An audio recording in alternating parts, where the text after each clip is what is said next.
with Mr. Andreas Schleicher, OECD Special Advisor on Education Policy and Head of the Indicators and Analysis Division. Mr. Schleicher, what is the most important aim of PIAAC survey? Well, with PIAAC we try to examine how improvement in the skills of people translate into better economic and social outcomes of education. We look at the skills that people have, how effectively labor markets actually use the talent pool that they have, and then what the labor market outcomes are, the social outcomes, the economic outcomes for the individual and for the country. And which set of skills is measured within PIAAC? PIAAC looks at a quite broad range of skills. It starts with basic literacy skills, which are the foundation for people to access, manage, integrate, evaluate, reflect, and create information. But it extends to the capacity of individuals to solve problems, complex problems, in technology-rich environments. Numeracy is an important part, and then we look at some of the competencies not through a direct assessment, but through looking at how people use them. Interpersonal competencies, intrapersonal competencies, our capacity to relate well to other people, to work in teams, and so on. Those are skills that we cannot assess directly, but that we look at through how people use them at the workplace. Okay, and what is expected to be the added value of PIAAC comparing to the previous OCSE survey on skills, like YALS and all?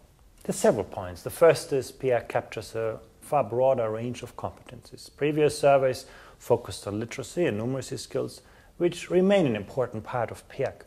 But the idea of PIAAC is to extend the range of competencies to those that are critical for the success of individuals and nations today.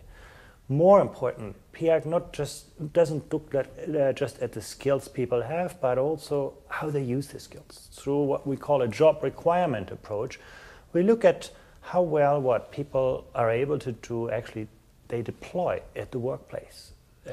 How frequently they use certain skill sets, how well they use those kind of skill sets. And that's a very important added value, because at the end of the day, your success doesn't just depend on the skills you have. It does depend on the interaction between the skills you have and the opportunities you get to use them. So that's a very, very important addition to PIAAC. And so, which is the connection between basic skill and country performance or competitiveness?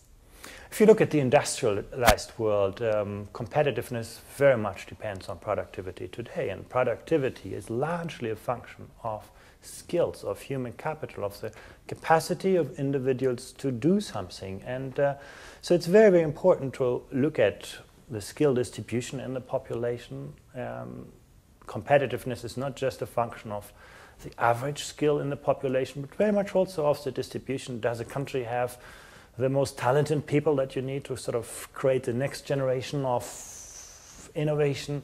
Does it have the basic skills that people need to absorb those skills, to basically use modern technology, and so on? So those are very, very important aspects of competitiveness in high-wage industrialized countries.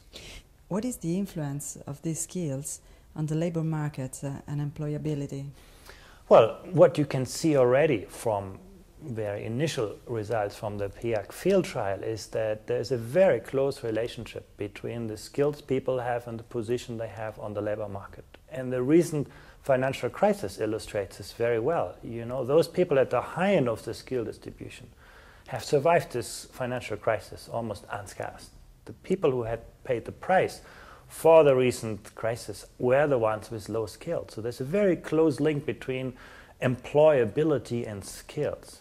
Now, don't mistake that for qualifications. Skills and formal qualifications are something very different. I mean, you can see that in the labor market today, you have on the one hand this toxic mix between, on the one hand, people unemployed, sometimes with high levels of qualifications, and at the same time, employers desperately looking for key skills. And that tells you that we can't just equate formal qualifications with the skills people have. And that's one of the most important aspects of this PIAAC survey, that it looks not at the qualification that I acquired sometime in the past of my life, but the actual skills that I can deploy today in a specific situation. And that's the driver of economic and social advantage today. And so can we say that PIAAC proposed a new method to assess human capital? Yeah, absolutely. You know, in the past we just counted degrees and qualifications, and that measures your success in the past. I mean, what you obtained in a university is something, you know, or in a school, something you did at some stage in their life. But people continue to learn. People continue to upgrade their skills. And in fact, that's one of the most important attributes of modern economies, that you have people who have the motivation and the capacity to continue learning throughout life, to continue upgrading their talents. And that's exactly how PIAAC looks at human capital. It doesn't look at the past, it doesn't look at what kind of educational pathway you have gone through, but it looks at the skills you have obtained. And what we see, for example, from initial results from PIAAC is that a lot of those skills are acquired in very informal ways, at the workplace, in the situation in which you are. This is not captured by formal qualifications, but really by all the kind of factors that contribute to the development of human talent. You can see, for example, a good example is that if you look at the young population today, those who are in education, they continue to learn, that's clear. But those who combine education and work, they often even learn at a steeper rate. Those who are just in work, not in any form of formal education, also continue to upgrade their skills. The only group that PIAAC shows to be in trouble are the people who are neither in employment nor in education, actually. There you can see something else that is important, a deterioration of the skills that are not used. Because traditional theory of human capital tells you that, you know, the qualification that you have obtained is valid for your entire life. But in fact, we can see very clearly that the skills we are not using are actually lost or are deteriorating. And so PIAAC sort of makes a photograph of the reality. It doesn't look at sort of formal credentials, which was the past approach to human capital. Mm-hmm. Probably too long, but... No. It's very interesting. So, which policy are more likely to be impacted by PIAAC results? There's several dimensions. I mean, first of all, we will get a better picture of how we build skills, how we build human talent throughout the lives of people. In the past, we focused a lot on initial education and training. With PIAAC, we're able to extend the focus through building competences through the life cycle of people. Learning at the workplace, learning in informal ways. All of those kinds of policies are going to be affected by this. We will also learn a lot about how we can use the talent pool more effectively. In fact, many countries provide a lot of education and training, but labor markets do not effectively utilize that talent because they are too rigid, because people don't get the opportunities to actually deploy their skills effectively where they are employed. So we're going to be able to develop or design more intelligent policies for making best use out of the human talent that we have. And finally, we're going to see the relationship between the competences that you've got and how you use them and how that translates into better employment prospects, better economic outcomes for you as a person, for your country as a whole, sort of designing policies that actually maximize economic growth and social outcomes with the kind of drivers that we have. And this is not just linked to money.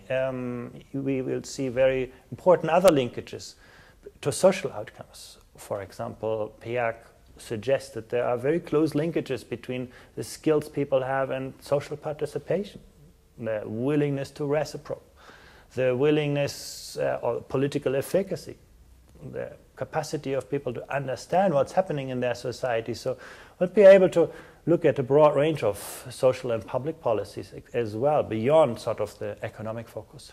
So let's say a lot of politics, social and economics. Yeah. And okay. The last question is, we know that many new countries are joining PIAAC. Can you tell us who they are and how complex will be to compare the comparison among such different system and country? Yeah, we started with the easy group. We started with the principal industrialized countries in this first PIAAC round, but there is more and more interest also among emerging economies. I just came back from China, a country that is extremely interested in looking at this kind of instruments. In fact, you can argue that many of the emerging economies benefit even more from these kinds of instruments because they can rely less on formal education, which is just about the young people. They need to invest more in the human capital of the adult population. So countries like China, India are looking into this, Brazil as well.